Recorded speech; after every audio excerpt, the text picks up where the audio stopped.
नमस्कार दोस्तों, आप देख रहे हैं आपका अपना YouTube चैनल प्रयास मंत्रा और मैं आपका दोस्त नरेश रावत अपने इस चैनल पर आप सभी का हृदय से स्वागत करता हूं। मित्रों, आगामी स्टेट के ध्यान में रखते हुए हमने जो हिंदी साहित्य की सीरीज आप लोगों के लिए चला रखी है, उसी से संबंधित एक नई वीडियो लेकर के उपस्थित हूँ। हमारा जो उप विषय चल रहा है वो है काव्यशास्त्र और आलोचना। चलिए स्टार्ट करते हैं आज अपनी वीडियो। पहला प्रश्न है कि अप्रस्तुत का वर्णन कर प्रस्तुत का बोध कराने वाला अलंकार कौन सा है। तो अप्रस्तुत यानी जो से हम प्रस्तुत नहीं करना चाहते थे उसका वर्णन कर दिया। अप्रस्तुत का बोध कराने वाला अलंकार होता है अन्योक्ति। इसका एक एग्जाम्पल बताता हूँ। एक तो महाकवि बिहारी द्वारा लिखा हुआ था, नहीं पराग नहीं मधुर मधु नहीं विकास इहि काल, अली कलियुग से ही बंधो आगे कौन हवाल। दूसरा एग्जाम्पल है, फूलों के पास रहते हैं कांटे फिर भी उदास रहते हैं। तो ये अलंकार होता है अन्योक्ति, जिसमें अप्रस्तुत का वर्णन कर प्रस्तुत का बोध कराने वाला जो हो वो होता है। तो इसका सही उत्तर है ख, अन्योक्ति। अगला है, जो रहीम गति दीप की कुल कपूत गति होय, सोए बारे उजियारो करे बढ़े अंधेरा होए में कौन सा अलंकार है।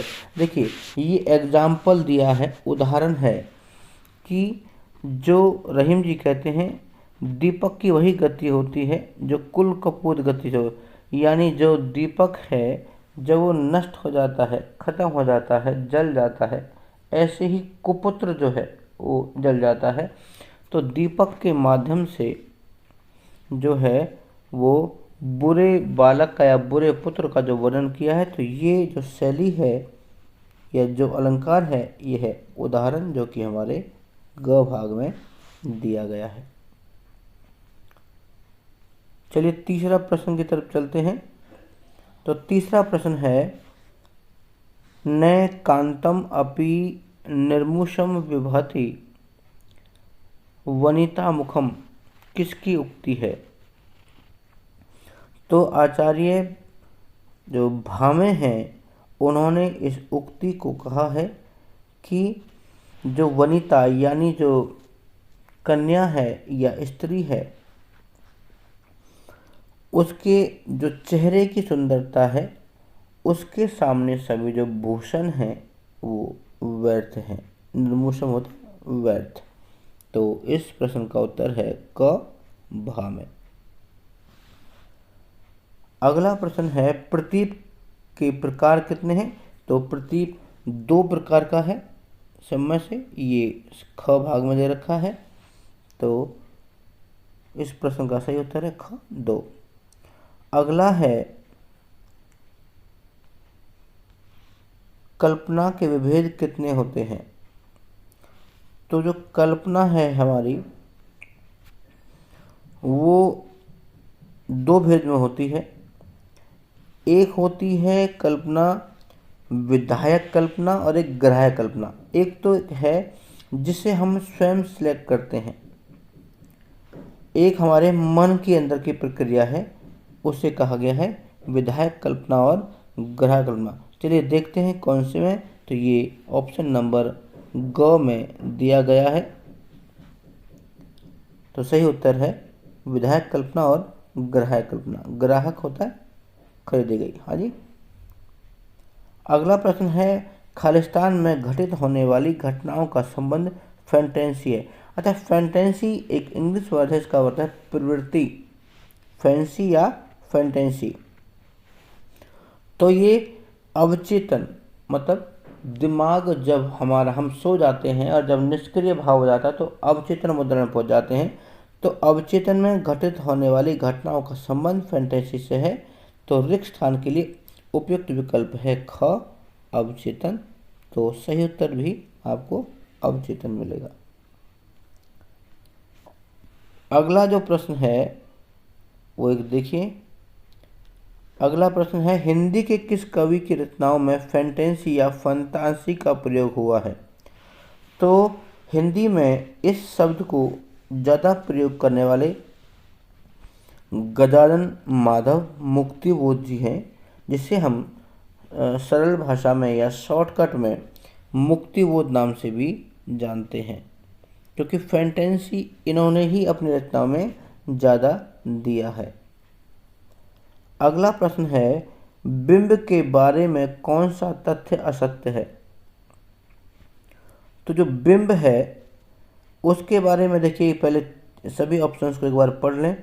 बिंब का मुख्य कार्य भाव संप्रेषण उत्तेजना, बिल्कुल स्पष्ट है, क्योंकि बिंब जो है यानी जो सेंटर पॉइंट है वो अपने मुख्य कार्य को यानी भाव को जो है स्पष्ट करता है। बिंब दो प्रकार का मैंने अभी बताया था आपको। बिंब के दो प्रकार ऐच्छिक और मानस हैं। यहाँ से एक क्वेश्चन बन सकता है कि बिंब के जो दो प्रकार हैं वो ऐच्छिक और मानस है।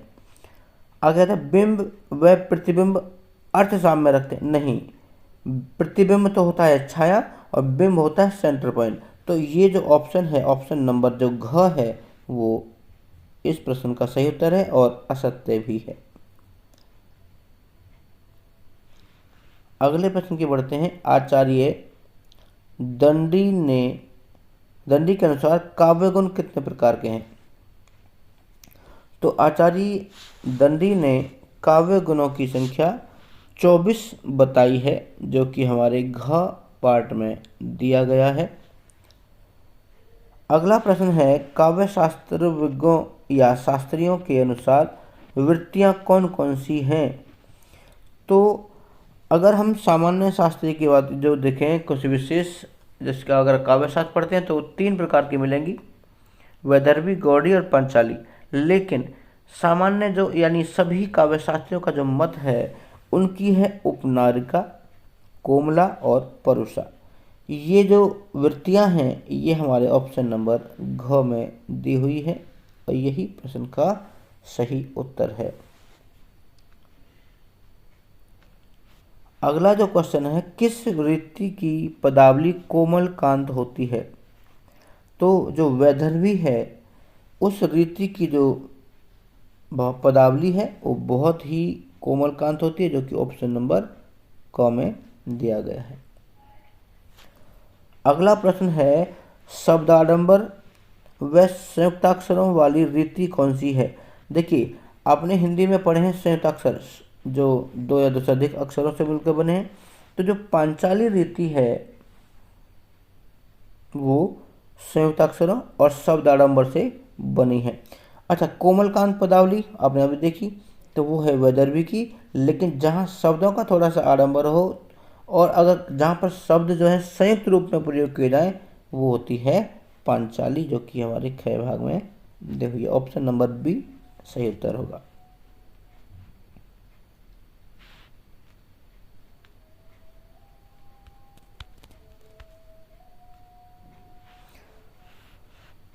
आगे है काव्य के आस्वादन में उद्वेग उत्पन्न करने वाला कारक क्या कहलाता है।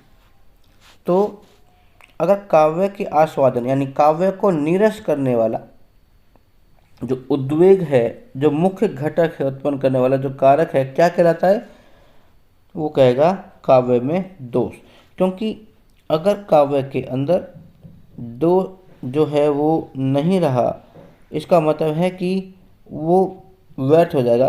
तो काव्य जो है वो अपनी प्रतिष्ठा को स्थापित करने वाला चाहिए, यानी जो कविता आपने लिखी है वो कहीं ना कहीं उद्देश्य से पूरक होनी चाहिए।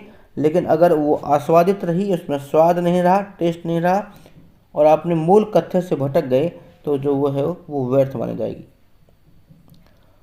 प्रश्न संख्या 14 है मम्मट ने कितने काव्य प्रयोजन बताए हैं। तो मम्मट ने, आचार्य जो मम्मट हैं, उन्होंने इसके 6 जो हैं वो काव्य प्रयोजन बताए हैं। अगला जो प्रश्न है वो है आपका, निम्नलिखित में से शब्द दोष का प्रकार कौन सा है। तो यहाँ पर शब्द दोष का जो प्रकार है पुनरुक्त दोष है, यानी बार बार एक ही शब्द का जो प्रयोग है वो सबसे बड़ा दोष होता है। लेकिन हाँ, हम शब्द को एक दो बार प्रयोग में ला सकते हैं, क्योंकि वहाँ पुनरुक्ति में आप कर सकते हैं किसी रिपीटेशन में। लेकिन एक ही शब्द का ज़्यादा प्रयोग करें तो पुनरुक्त दोष में वो माना जाता है, नीरस हो जाएगी उससे कविता। अगला प्रश्न है, निम्न में से कौन सा वाक्य दोष नहीं है। तो देखिए, सबसे पहले देखें, चयित संस्कृति दोष, अधिक पदत्व दोष, न्यून पदत्व दोष और आक्रामक पदत्व दोष। ये इसमें अधिक पदत्व दोष, क्योंकि वाक्य दोष में तो नहीं होता ये, क्योंकि ज़्यादा पद भी हो सकते हैं। न्यून पदत्व दोष कम भी हो सकते हैं, क्योंकि दो पंक्तियों में भी अपनी बात को कहा जा सकता है। और आक्रामक दोष तो बिना किसी छंद के भी हो सकता है। लेकिन चयित संस्कृति दोष, ये जो चौथा है, ये ऑप्शन नंबर ए इस प्रश्न का सही उत्तर है। ये दोष जो है वो नहीं होता है काव्य के अंदर। 17वां प्रश्न है, आए बैरी विपुल चंद के अब उठो सैनिको तुम। उक्त पंक्ति में कौन सा काव्य दोष है। तो यहाँ अर्थ जो दोष है, क्योंकि ये लिखा है कि आए बैरी विपुल चंद के अब उठो सैनिको तुम, क्योंकि सैनिक तो उठना थोड़ी है, सैनिक तो पहले से ही तैयार होता है। तो यहाँ कहीं ना कहीं अर्थ दोष की जो है वो बात की है। तो ऑप्शन ग इस प्रश्न का सही उत्तर होगा। कला कला के लिए नाम से या कला कला के नाम पर कौन सी बुराई समाविष्ट की गई है। देखिए, कला कला के लिए एक निबंध सुना होगा आपने। तो कुरुचितापूर्ण और अति श्रृंगारिकता, यानी देखो, अगर रोमांटिक में एक्स्ट्रा रोमांटिज्म डाल दिया जाए वो भी कहीं ना कहीं है एक बुराई है। अश्लीलता यानी गंदगी, कहीं ना कहीं एक सेक्सुअल जो चीज़ें हैं उसमें डाल दी गई अश्लीलता। अभद्रता, जो अवर्णनीय चीज़ें थीं, अगर किसी ने उसमें अपने में वो वर्णित कर दिए, वो भी जो है वो दोष है। और कुरुचिपूर्णता, यानी अगर उसके अंदर उसको कोई पाठक पढ़ेगा ही नहीं आपकी उस कृति को, तो आपकी कृति लिखना जो है व्यर्थ है। तो इसका उत्तर होगा उपयुक्त सभी। ये नहीं होने चाहिए। और हमेशा काव्य के अंदर या गद्य के अंदर जब भी कोई लेखन कर रहा हो तो अवर्णनीय चीज़ों का अपने काव्य में नहीं वर्णन करना चाहिए, क्योंकि ऐसा करने से वो नीरसता को प्राप्त हो जाती है। आगे अगला प्रश्न है, व्यक्तित्व से पलायन को काव्य प्रयोजन किस पाश्चात्य विद्वान ने माना है। तो एक विद्वान है, ब्रिटिश विद्वान इलियट, मैथ्यू इलियट हैं। उन्होंने कहा है व्यक्तित्व से पलायन को काव्य का जो प्रयोजन माना है उन्होंने। तो इसका उत्तर होगा ग, मैथ्यू इलियट। अगला प्रश्न है जो कि इस वीडियो का आखिरी प्रश्न है, कला का प्रयोजन जीवन का आदर्शीकरण किस भारतीय साहित्यकार ने माना है। तो कला का जो प्रयोजन है वो उसको एडोलॉजी में किस जो भारतीय साहित्यकार ने माना है। तो वो भारतीय साहित्यकार हैं मैथिली शरण गुप्त, जो कि ऑप्शन नंबर घ में दिया हुआ है। क्योंकि मैथिली शरण गुप्त को राष्ट्रकवि कहते हैं, क्योंकि और उनके अंदर लगता है कि राष्ट्रभक्ति जो है वो कोट कोट होती। सेम रामधारी सिंह दिनकर भी हैं, लेकिन इस ऑप्शंस में दिनकर का नाम नहीं है और मैथिली शरण गुप्त जी का नाम है। तो इस प्रश्न का सही उत्तर हो जाएगा मैथिली शरण गुप्त।